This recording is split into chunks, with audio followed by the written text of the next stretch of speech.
আসসালামু আলাইকুম প্রিয় ভিউয়ার্স, আজকে আপনাদের দেখাবো আমাদের গ্রাম ঘুরে ঘুরে। আমাদের গ্রাম সবুজ গ্রাম, ফসলের ক্ষেত। চারদিকে হচ্ছে যে আমাদের এখন ধান চলতেছে, ফসল আপনাদেরকে ঘুরে ঘুরে দেখাবো। নিশ্চয়ই আপনারা সাথে থাকবেন। চলুন এবার ঘুরে দেখা যাক। দর্শক, আমরা ধান খেতে চলে এসেছি। রোদ, প্রচন্ড পরিমাণ রোদ। রোদের, শীতের রোদ, প্রায় শীত চলে আসছে আমাদের জামালপুরে, উত্তরবঙ্গে। প্রায় আমাদের পার্শ্ববর্তী ভারতের বর্ডার এলাকা, সেটা হচ্ছে যে ভারতের অসম এবং মেঘালয় হচ্ছে জামালপুর। তো এখানে আপনার প্রত্যেক বছরই আমাদের এখানে প্রায় বন্যা হয়ে থাকে। আমাদের পাশে যমুনা নদী, কোনো একদিন আমরা ব্লগ ভিডিওতে যমুনা নদীটিকে দেখাবো। এই পর্যায়ে আমরা আমাদের এলাকায় যেসব ধান হয়, আমাদের গ্রামে যেসব ধান হয়, তো ধান এখন মোটামুটি এই যে দেখতে পাচ্ছেন, অবশ্য ক্যামেরাতে দেখা যাচ্ছে কিনা, এই ধানগুলা, এই যে ফসলের মাঠ, এই ধানগুলা আমাদের এখানে করানো হয়। ধান মোটামুটি ময়মনসিংহ বিভাগের ধান। ধান হচ্ছে আমাদের ময়মনসিংহ বিভাগে বাংলাদেশের ভিতরে দ্বিতীয় বৃহত্তম ফসল। আর চলুন আমরা ধানের ক্ষেতের ভিতরের দিকে যাই, ঘুরে দেখাই আপনাদের।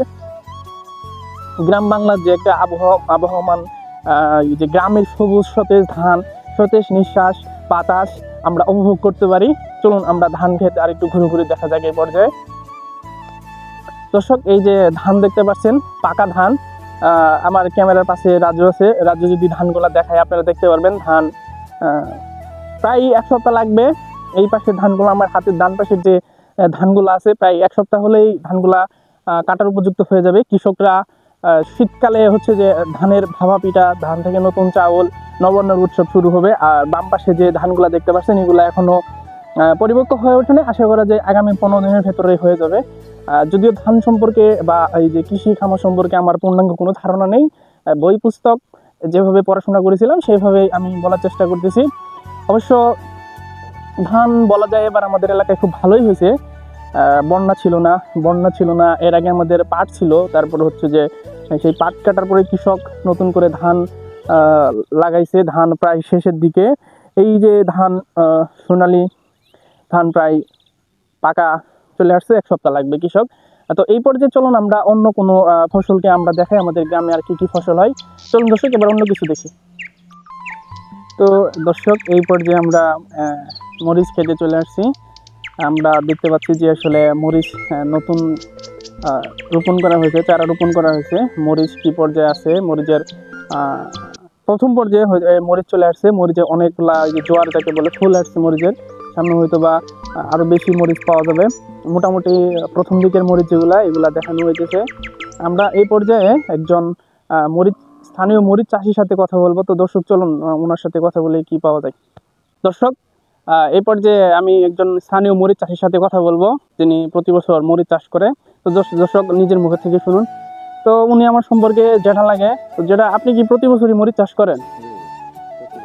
এই মরিচের ফলন কিংবা এই যে খরচ, তারপরে হচ্ছে বাজার ব্যবস্থাপনা, মরিচের দাম নিয়ে কিরকম আপনার মন্তব্য?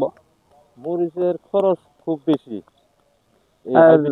খরচ খুব বেশি। আর যে সার সালফেট এগুলা দিয়ে খরচ, ওই পরিমাণ কি টাকা বিক্রি করতে পারেন?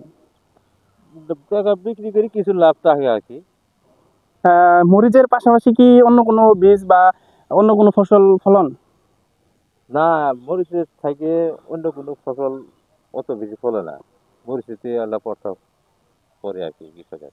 ও আচ্ছা। তো আপনার এই যে ক্ষেত, এটা কতটুকু জমির উপর দেওয়া হয়েছে? এটা আমার 10 কাঠা জমি আমি আবাদ করছি। তাতে আমার মরিচের চারা ফিরতে, তারপর সালফেট ফিরতে, এতে আমার প্রায় 20,000 টাকার মতো গেছে। আপনার কি পরিমাণ খরচ এবং কি পরিমাণ লাভ দেখতেছেন, কিংবা বাজার কি রকম পাইতেছেন? বর্তমানে এখন বাজার ভালোই পাইতেছে। এখন একই দিন আসিল 60 টাকা 70 টাকা, বর্তমানে আজকে বাজারে 80 টাকা 90 টাকা 100 টাকা। তো আমার যেটাকে ধন্যবাদ, উনি ওনার মরিচের নিয়ে বিস্তারিত বলার জন্য চেষ্টা করছি। এই পর্যায়ে চলুন আমাদের গ্রামে অন্য কোনো কিছু দেখার চেষ্টা করি। দর্শক, এই পর্যায়ে আমরা চলে আসছি আমাদের বিদ্যালয়ের, আমাদের গ্রামের যে প্রাথমিক বিদ্যালয়, সেই বিদ্যালয়ের ঠিক সম্মুখভাগে আমি দাঁড়িয়ে আছি। এটা হচ্ছে আমাদের গ্রামের সব থেকে প্রাচীন বলা যায় প্রাইমারি স্কুল। এটা আগে প্রাইমারি ছিল না, সম্ভবত আজ থেকে 2-4 বছর আগে এটা প্রাইমারি স্কুল হয়েছে। খাবুলিয়া সরকারি প্রাথমিক বিদ্যালয়। এই বিদ্যালয়ে আমার পড়ালেখা জীবন কাটছে। আমি এই বিদ্যালয় থেকেই পঞ্চম শ্রেণী পাস করেছি। তারপরে আমার হাই স্কুল জীবনের পড়াশোনা শুরু হয়। তো বলা যায় যে আমার শৈশব এবং যে ছোটোবেলার যে একটা স্মৃতি বিজড়িত, এটা আমার বাড়ির পাশেই যদিও স্কুলটা অবস্থিত, 2-3 মিনিট লাগে। এখানে আমার বন্ধুবান্ধব এবং আমার ক্যামেরার পিছে যে রাজু আছে, আমরা সবাই একসাথেই পড়াশোনা করেছি এই বিদ্যালয়ে। তো দর্শক, এটি হচ্ছে আমাদের এলাকার সবথেকে প্রাচীনতম সরকারি প্রাথমিক বিদ্যালয়। এই পর্যায়ে আমরা অন্য কোনো কিছু দেখানোর চেষ্টা করি।